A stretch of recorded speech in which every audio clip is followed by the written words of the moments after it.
ভারতের একজন শিল্পী পেতে পারে এমন কোনো রাষ্ট্রীয় খেতাব নেই যা পাননি মকবুল ফিদা হোসেন।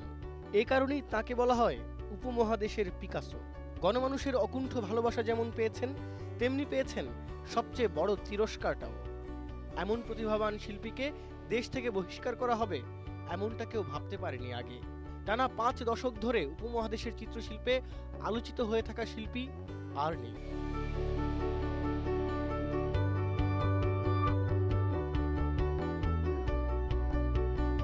ব্যাসিলিও আর্ট গ্যালারির মাকসুদুল আহসানের কিউরেটিংয়ে বাংলাদেশের শিল্পরসিকরা সুযোগ পাচ্ছেন হুসেনের বিখ্যাত সব কাজ দেখবার।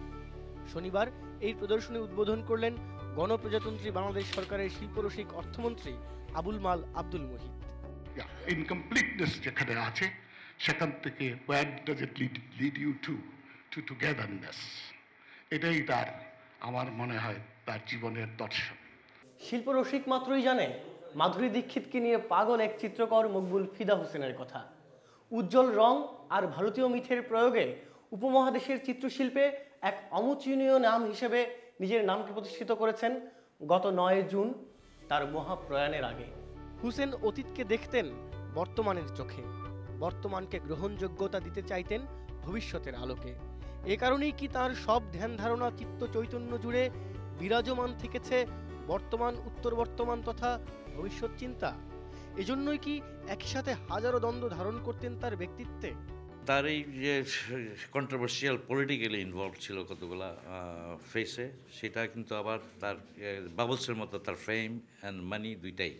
সবচেয়ে আলোচিত শিল্পী আফটার পিকাসো আমার কাছে মনে হয় যে একজন চিত্রশিল্পীকে নিয়ে এত ডিসকাশন হয়নি। হুসেন শিল্প ও শিল্পী সত্তাকে অবমুক্ত করেছেন কুসংস্কার, সংকীর্ণতা আর আঞ্চলিক সীমার বন্ধন থেকে। একই সাথে রোষের মুখে পড়েছেন গোড়া হিন্দু, মুসলমান, বৌদ্ধ ও জৈনদের।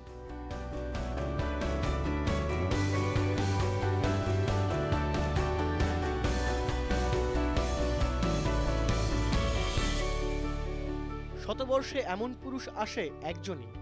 কালজয়ী এই শিল্পীর কাজ সবার জন্য উন্মুক্ত ব্যাসিলিও গ্যালারিতে 15 জানুয়ারি পর্যন্ত।